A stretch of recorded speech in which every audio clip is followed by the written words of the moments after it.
Hola a todos, soy el doctor García Villarreal y te doy la más cordial de las bienvenidas a este espacio en donde aprendemos juntos y difundimos el conocimiento. Pero antes de empezar, te invito a que te suscribas al canal y actives la campanita para que no te pierdas ninguno de nuestros episodios y sobre todo que me den su like. Esto nos ayuda muchísimo para que más personas puedan acceder a esta información. Pues en este episodio vamos a hablar de lo que es el infarto en sí. En el episodio anterior habíamos mencionado, que hice, déjenme ponerles nuevamente la imagen por aquí. Esta es la imagen de una placa aterosclerótica que se ha complicado, se ha fragmentado, se ha ulcerado y el resultado final es la formación abrupta de un trombo que obstruye la totalidad de la luz de la arteria coronaria y esto motiva un infarto agudo del miocardio. Bueno, pues dentro de esa cadena de eventos que van a tener lugar en el infarto agudo del miocardio, pues lo primero que la gente se pregunta, y muchas veces me hacen a mí esa misma pregunta, es cómo sé que me estoy infartando, es decir, cuáles son los síntomas que tiene el paciente cuando está sufriendo un infarto agudo del miocardio. Pues el síntoma pivote, el más importante y el más característico y clásico es que el paciente tenga un dolor de gran intensidad que está típicamente localizado por detrás del esternón y que, insisto, es de gran intensidad, no cede conforme pasan los minutos, al contrario, se va aumentando, en ocasiones se puede acompañar de sudoración fría, de sensación de desmayo, algunas personas tienen náusea, vómito, en fin, se puede irradiar hacia el brazo izquierdo, hacia el cuello, hacia la mandíbula.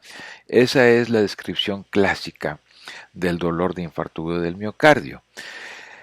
Ahora, hay otra pregunta que comúnmente me hacen las personas y es, ¿me puedo infartar sin tener síntomas previos de angina de pecho? Y la respuesta es sí.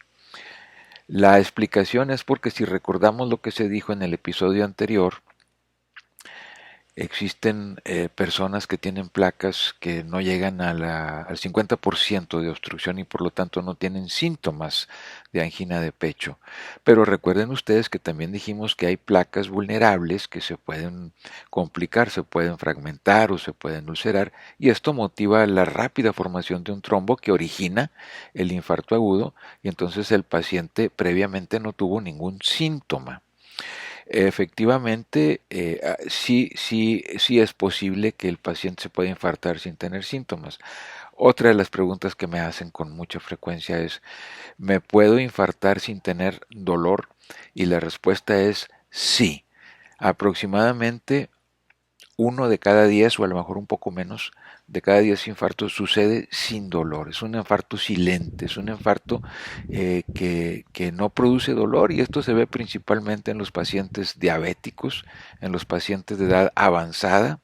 También se describe que es más frecuente en mujeres, no quiere decir que todas las mujeres que se infarten van a estar sin dolor, pero una proporción importante efectivamente experimentan el infarto sin dolor. ¿Qué es lo que tienen estos pacientes? Pues tienen otro tipo de sintomatología, básicamente pudiéramos decir que tienen un gran cansancio que antes no tenían y falta de aire también de reciente inicio. Pero básicamente me gustaría recalcar a mí la situación de que qué es lo que se aconseja en estos casos. Pues bueno, primero llamar al 911 o acudir a un servicio de urgencias cuando hay un dolor torácico agudo.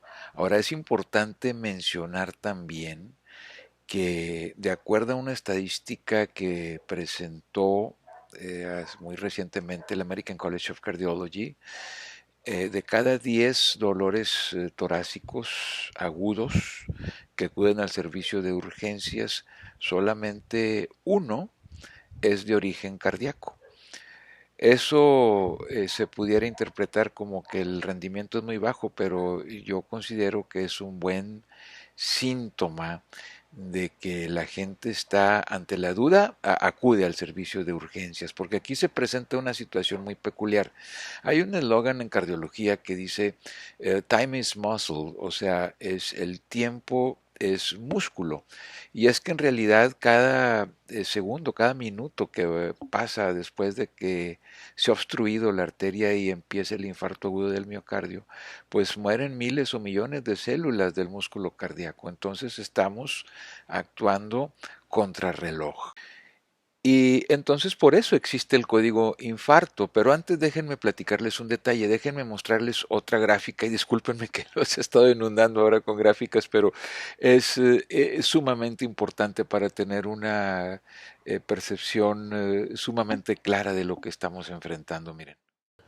Mire usted, estas son estadísticas que provienen de la OCDE y lo que nos interesa ver en este caso es la mortalidad por cada 100.000 habitantes. Si vemos en una forma que pareciera alarmante por el número que incluye esta cifra respecto a México, y ni mucho menos que es el número real, déjenme explicarles.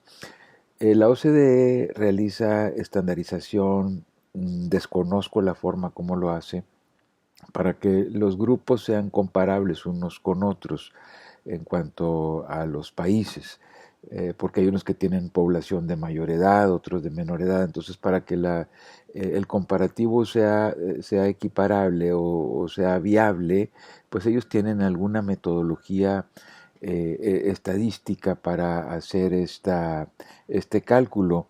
Pero lo que importa no es tanto el número, sino la tendencia, esa es innegable.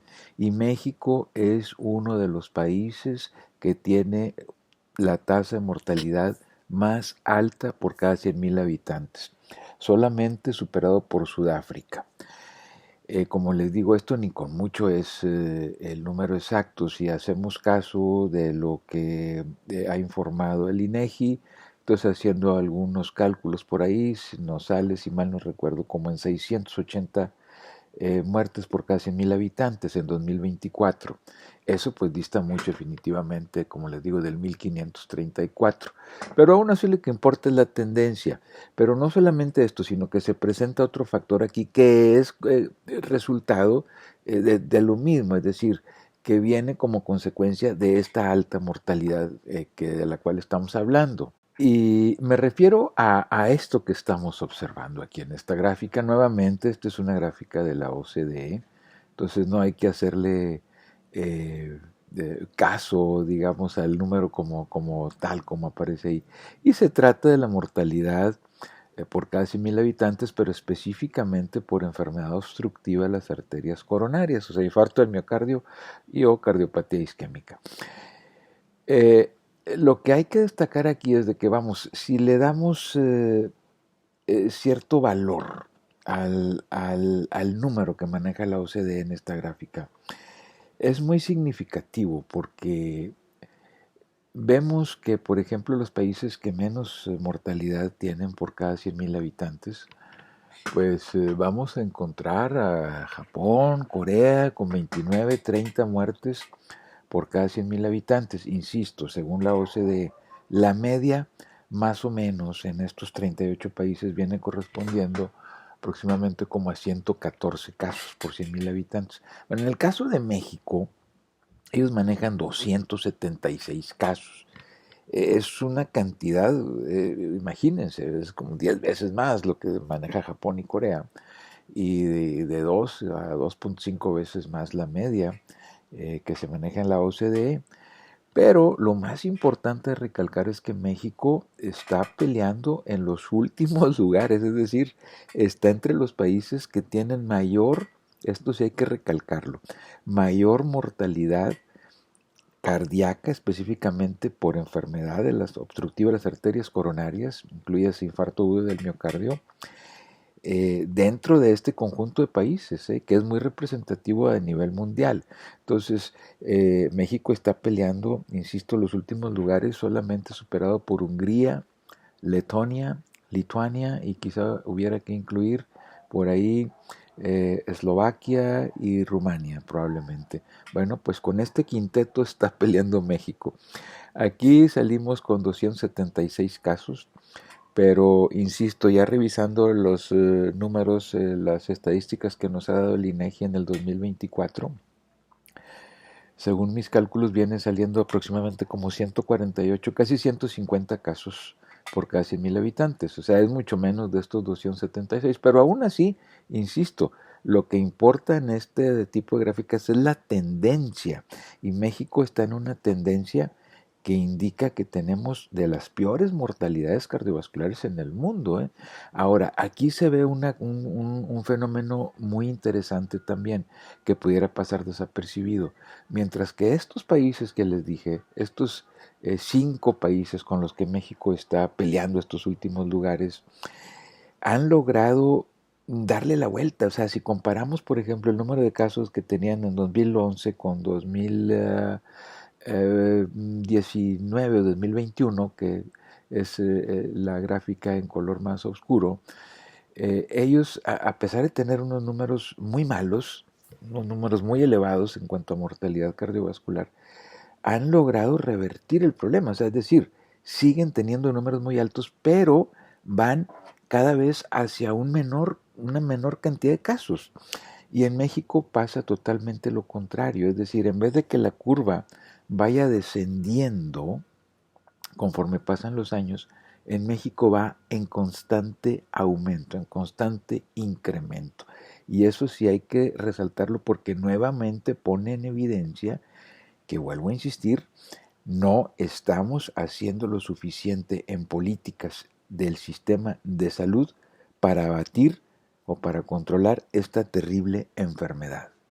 Miren, para evitar cualquier confusión, porque después no quiero que vayan a decir, oye, Ovidio me dijo que la cifra era muy mayúscula y que 1,000 y tantos casos por 100,000 habitantes y que, a ver, esto, esto lo hicimos, esta gráfica que están viendo ustedes aquí en pantalla es resultado de un análisis que hice respecto con los datos que publicó el INEGI en el relativos al año 2024, referentes a la mortalidad en general y a la mortalidad por causas en nuestro país. Y vean ustedes ya esto transformado hacia cada 100,000 habitantes. Hablamos de 630 muertes por cada 100,000 habitantes, con mortalidad en general. Y hablando específicamente de mortalidad por causas cardíacas, específicamente por infarto agudo de miocardio y cardiopatía isquémica, estamos hablando de 148 casos. Esto sí es real. Estas son las últimas cifras que tenemos del INEGI, tomando en cuenta todo un año, que en este caso pues, es 2024. El 2025 todavía está en curso de analizarse. Déjenme comentarles también, esta es otra gráfica que nos dio a conocer el INEGI respecto al año 2024, donde se analiza la mortalidad por enfermedades de corazón. Y el COVID, entre otras cosas, vino a poner de manifiesto nuestra debilidad en el sistema de salud, entre otras muchas situaciones y detalles inconvenientes, específicamente en mortalidad cardíaca. Vean ustedes, antes del COVID en México, por casi 1,000 habitantes, teníamos una mortalidad cardíaca que rondaba más o menos aproximadamente en el año 2019 como en 122 casos por 100,000 habitantes. Viene el boom con el COVID y esto se dispara, se alcanzan casi las 180 muertes, 170 y tantos. Ahí se queda en el 20, igual en el 21, el 22 todavía trae cierto efecto rezagado ahí del COVID. El 23, pudiéramos decir, ya es cuando, ya podemos decir, ya no hay efecto tan directo del COVID. Y luego en el 24, que ya definitivamente aquí ya no influye el COVID, la mortalidad vuelve a tomar sus números reales, la mortalidad cardíaca, pero en vez de descender a 122 como estábamos antes del COVID, nos quedamos en 148. Es decir, sigue en aumento conforme pasan los años. Es lo que decíamos con la gráfica anterior de la OCDE. Entonces, esto, insisto, una vez más, demuestra que no se está haciendo lo suficiente. O sea, no quiero decir que no se esté haciendo. Sí, sí se han hecho muchas cosas, pero no en la magnitud o en la proporción que deberíamos estar haciendo para tratar de mitigar o de evitar hasta donde sea posible este tipo de problemáticas con enfermedades cardíacas, específicamente cardiopatía isquémica e infarto agudo de miocardio en nuestro país. Mire usted, un dato que me preocupa en lo superlativo a mí es que en esta gráfica que dio a conocer la OCDE en 2023, aquí se analizan los datos de varios años, pero se hace énfasis en 2021, por lo que les voy a comentar. Aquí se está analizando la mortalidad después de que pasa el infarto agudo del miocardio y en los primeros 30 días de pacientes que acuden a un hospital, o sea, pacientes que se ingresan en un hospital con diagnóstico de infarto agudo de miocardio. Porque está claro que el que no se ingresa, el que no busca la atención hospitalaria en el momento en que se está infartando, pues está demostrado que entre el 50 y 60% de las mortalidades del infarto agudo del miocardio suceden en la primera hora del evento, después de que empieza el dolor. Y lógicamente, pues esto coincide con que el paciente pues todavía no ha ido a un hospital, está con la duda de que qué hago, será o no será, me espero a ver si se me quita, en fin, etcétera. Por lo que ustedes quieran, manden y gusten, no acude al hospital y ahí es cuando se muere la mitad o inclusive un poco más de la mitad de los pacientes. Pero volviendo al tema, los que acuden a un hospital, los que son llevados al servicio de urgencias y ahí contamos 30 días. Yo creo que esto es una circunstancia y una situación que pudiera medir muy bien la eficacia y la eficiencia de un sistema de salud respecto a una entidad patológica o a una enfermedad como tal. En este caso, creo que esto pone de manifiesto que nuestro sistema de salud, pues todavía, cuando menos en ese entonces, carecía de, de una eficacia y de una eficiencia adecuadas respecto al infarto agudo del miocardio. Y vean ustedes, esto en esta gráfica, los países que menos mortalidad tienen, y aquí estamos hablando en términos porcentuales, o sea, de cada 100 que ingresan al hospital con, insisto, con infarto agudo del miocardio, dentro de los siguientes 30 días, independientemente si está todavía internado el paciente o ya se fue a su casa, los países que menos mortalidad tienen fueron Islandia, con 1.7 aproximadamente por ciento, o sea, de cada 100 se muere menos de 2 pacientes, fue Noruega con 2.6%, no fue Dinamarca, Dinamarca tuvo 4.8% de mortalidad. La media en la OCDE fue de aproximadamente 7% de mortalidad. Pero lo que quiero destacar es de que México fue el peor calificado de todos los países de la OCDE. México promedió en el 2021 una mortalidad de 30 días después de infarto agudo de miocardio en los pacientes que buscan ingreso en un hospital de casi 24%. Esto es tremendamente alarmante. O sea, significa que de cada 4 pacientes que ingresaban en ese año, el 2021, a un hospital con diagnóstico de infarto agudo de miocardio, de cada 4, uno se iba a morir irremediablemente. Esto, pues lógicamente, pues, prendió las alarmas y dio lugar a que se empezara a analizar este problema y que fue a la postre lo que dio como resultado la instalación del programa que se conoce como Código Infarto. Ahorita vamos a hablar más acerca de este programa. Y entonces, precisamente por esta problemática que estamos señalando, fue que se diseñó el código infarto y se implementó en nuestro país gracias a un grupo de especialistas. Se implementó primero a nivel del Instituto Mexicano del Seguro Social y de ahí se ha ido extendiendo hacia el ISSSTE, tengo entendido que en Pemex también, a diversas redes estatales de hospitales, algunos hospitales privados también. Y bueno, actualmente pues es un sistema bastante fuerte que actualmente ha funcionado bastante bien, está funcionando muy bien.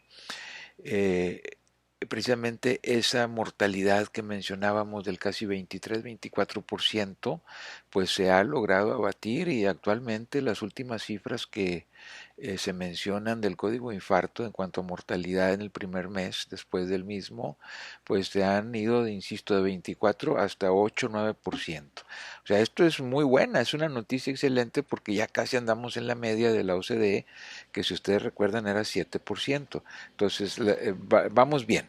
Pero a mí me gustaría básicamente ahondar en ciertos aspectos del código de infarto. Primero decir qué es el código de infarto eh, vamos a poner un ejemplo para que esto lo capten ustedes de una mejor manera, más práctica diría yo. Vamos a suponer que está pues Juan de 52 años, por ejemplo, él está en su oficina, pues es un empleado ejecutivo, está trabajando bajo estrés y el lunes por la mañana probablemente se le suba la presión por ahí. Esto fragmenta algunas de las placas en las coronarias que no le habían dado ningún síntoma a Juan previamente. Entonces este evento motiva pues que se fragmente alguna de las placas coronarias y lo cual va a causar la aparición de un trombo en forma súbita en cuestión de minutos o se ocluye una de las arterias coronarias y esto se traduce en un infarto agudo del miocardio. Entonces empieza Juan a tener a experimentar un gran dolor precordial por detrás del esternón, de gran intensidad que lo hace sudar frío, la sensación de desmayarse, le falta el aire, no sabe qué hacer, de repente se lo trata de achacar a que probablemente fue el desayuno, busca alguna causa, no lo encuentra y se le irradia hacia el brazo izquierdo y hacia la mandíbula también, hacia el cuello y pues ya mejor decide llamar al 911. En ese momento, pues los paramédicos acuden a atender a Juan y en ese momento de que los paramédicos llegan le toman un electrocardiograma y efectivamente ven ahí lo que se llama técnicamente una corriente de lesión y hacen un diagnóstico probable de infarto agudo del miocardio. Ahí en ese momento se activa el código infarto y es al punto donde quiero llegar. ¿Qué es en sí el código infarto? Bueno, pues es un programa que es el resultado de la adaptación de las guías de práctica clínica para el infarto agudo del miocardio, de tanto las americanas de la American Heart Association como el American College of Cardiology, las guías europeas también de la European Society of Cardiology, se han adaptado a nuestro entorno, a nuestro medio, con la finalidad de economizar, de acortar los tiempos, primero de diagnóstico y segundo de tratamiento para el paciente que está sufriendo un infarto agudo de miocardio. Entonces, mediante este programa, pues sí se ha logrado economizar efectivamente los tiempos. Se manejan tiempos ideales que se deben de perseguir, no excederse de esos tiempos que vamos a ver más adelante cuáles son.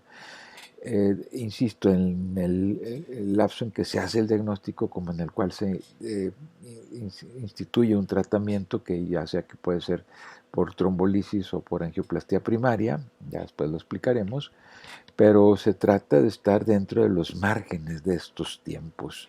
Y con este código de infarto se ha logrado abatir en una forma importante la mortalidad, esa que mencionábamos, a 30 días de 24%, según las últimas cifras extraoficiales a las cuales yo pude tener acceso, pues se habla de que la mortalidad actual después del código de infarto anda más o menos entre un 8 y 9% en México. Es decir, son muy buenas noticias porque ya casi se alcanza la media de 7% de la OCDE.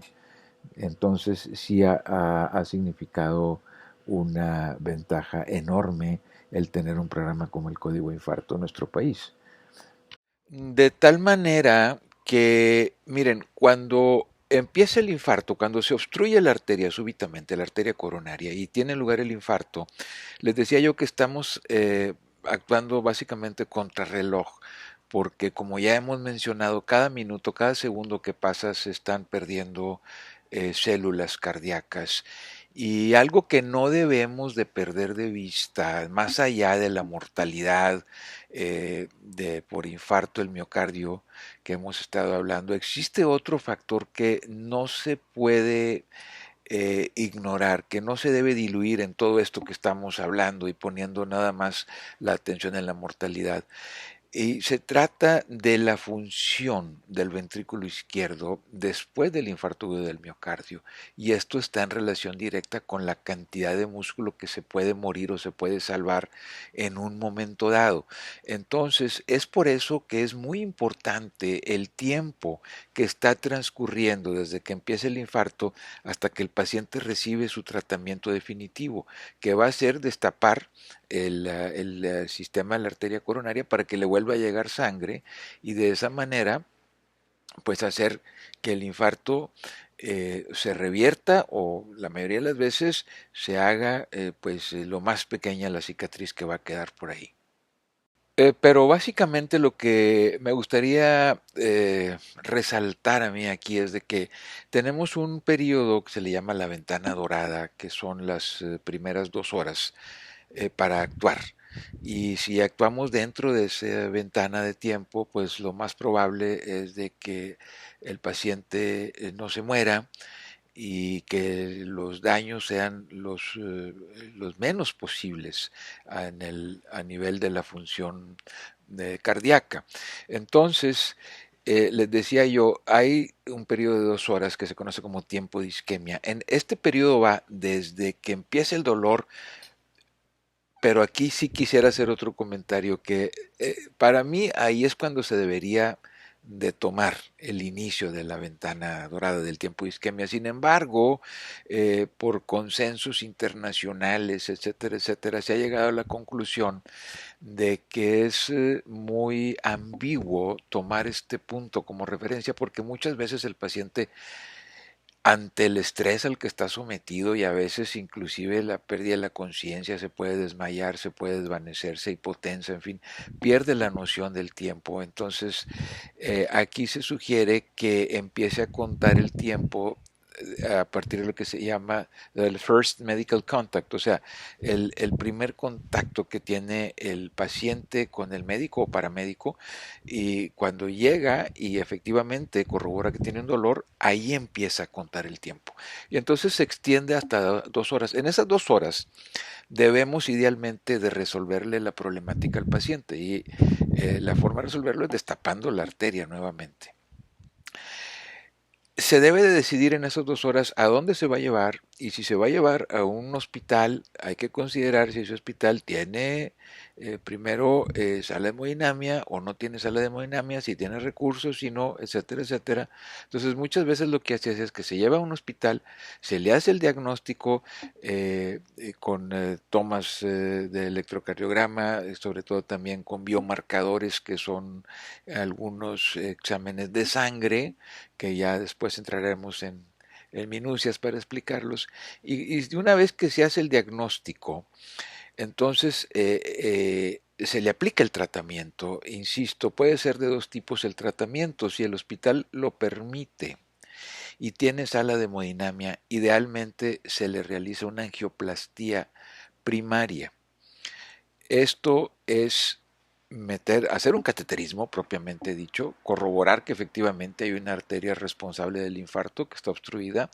Entonces se le introduce al paciente un catéter hasta la coronaria y mediante una angioplastía se destruye la lesión, se truena, se desaparece prácticamente la lesión la obstrucción y entonces se le coloca un soporte interno que se llama stent para que no se vuelva a tapar. Eso es lo ideal. Y digo lo ideal porque pues desaparece totalmente la lesión. La otra forma de hacerlo es mediante un tratamiento que es médico y que consiste básicamente en colocar una solución intravenosa y se le introduce al paciente una sustancia trombolítica, entonces que destruye al coágulo, destruye el trombo, por eso se llama fibrinolisis. Pero recuerden ustedes que la lesión que estaba causando la obstrucción total de la coronaria en el infarto es básicamente por dos componentes. Uno que era la placa de aterosclerótica, recuerdan, que se había complicado. Y el segundo componente, vamos a decir, la cereza del pastel es el coágulo, el trombo. Entonces, esta trombolisis va dirigida a disolver ese trombo. Entonces, a resumidas cuentas, pues sí, va a disolver, se restablece una circulación sanguínea, pero sigue quedando una placa importante ahí. Entonces, es por eso que se prefiere mejor la angioplastía, que es resolutiva al 100%, y la trombolisis, pues vamos a decirlo, solamente resuelve parcialmente el problema. Insisto, reactiva la circulación, lo saca al paciente del infarto, pero el paciente probablemente vaya a seguir teniendo dolor porque el flujo puede que efectivamente quede como insuficiente y eso se manifiesta como dolor anginoso o angina de pecho. Y definitivamente lo que hay que entender es que pues la angioplastía primaria es la opción terapéutica preferida porque pues va a resolver el problema pues casi al 100%, ¿verdad? La obstrucción la va a desaparecer prácticamente y la trombolisis pues dejaría una obstrucción parcial todavía que estaría limitando de una u otra forma la capacidad funcional del paciente. Entonces siempre hay que buscar hacer la angioplastia primaria. Obviamente muchas veces no hay el recurso o simplemente no se puede por una serie de circunstancias, no hay la sala de hemodinamia, en fin. Entonces siempre se busca actuar dentro de estas 2 horas. Hay situaciones en que el paciente se lleva a una sala de urgencias de un hospital, se le hace el diagnóstico y si todavía se puede actuar dentro de esas 2 horas, se traslada a otro hospital para que se le haga el proceso de angioplastía primaria. Existen también tiempos que están bien definidos en el código infarto, así como hay estas 2 horas de tiempo de isquemia. También existe, por ejemplo, lo que se llama tiempo, son tiempos ideales, tiempo de puerta balón. ¿Qué quiere decir esto? Que el tiempo empieza a contar desde que el paciente llega y atraviesa la puerta del servicio de urgencias hasta que se le coloca el balón a través de un cateterismo y se abre la lesión. Idealmente debe ser abajo de 90 minutos. Eso no significa que, si está más allá de 90 minutos, igual también a las 2 horas, 4 horas, 6 horas, si hay el recurso se puede hacer la angioplastía, aunque el resultado no es el mismo y entonces pues quizá la mortalidad no se logra abatir en forma importante, las complicaciones quizás sean mayores, pero insisto, eso no exime, no saca al paciente de esa posibilidad. Se habla de que esto sucede después de las 12 horas, después de las 12 horas pues ya no hay nada que hacer ahí. Si no se puede hacer angioplastia primaria por la razón que sea, se hace la trombolisis, o sea, la fibrinolisis. Entonces, ese tiempo se conoce como tiempo puerta aguja. Obviamente entendemos que es más rápido y este tiene que ser no mayor a 30 minutos, idealmente. No tengo las cifras de cómo vamos en código infarto, cuántos pacientes cumplen con estos requisitos. Lo que sí sabemos por datos indirectos, porque no hay estadísticas como tal a nivel nacional en México de cuántos pacientes van a angioplastia primaria y cuántos van a fibrinolisis, pero en términos generales y por inferencia de otros estudios, aunque cabe señalar que estos no son estudios nacionales, son estudios más bien regionales, indican que aproximadamente el 60% de los pacientes estarían recibiendo una angioplastía primaria y quizá a lo mejor un 40% una fibrinolisis solamente. Miren, un comentario. A pesar de que vamos bien en términos generales con el código infarto, sí hay que señalar que, por ejemplo, si comparamos estas cifras que les acabo de dar con lo que está reportado en Estados Unidos de América, Bueno, pues la diferencia es abismal, porque lo que se perseguiría en primer término es realizar la angioplastia primaria, que es la que elimina la obstrucción pues casi al 100%.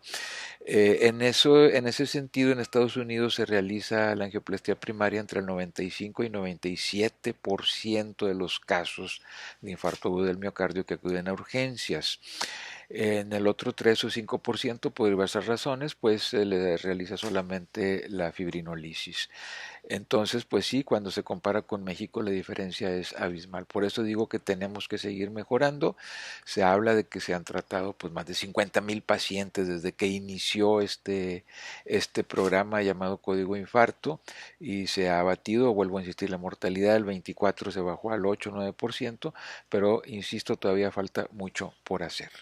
En el próximo capítulo estaremos viendo algunos de los aspectos más importantes de la falla cardíaca, también llamada insuficiencia cardíaca, especialmente aquella que deriva de las consecuencias de un infarto agudo del miocardio. Todo lo que esto conlleva,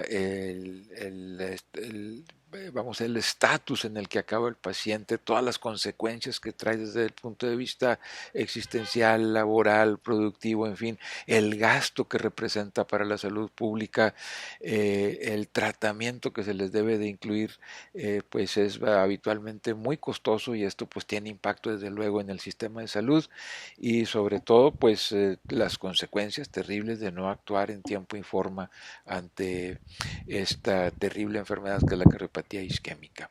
Muchísimas gracias y nos vemos en la próxima.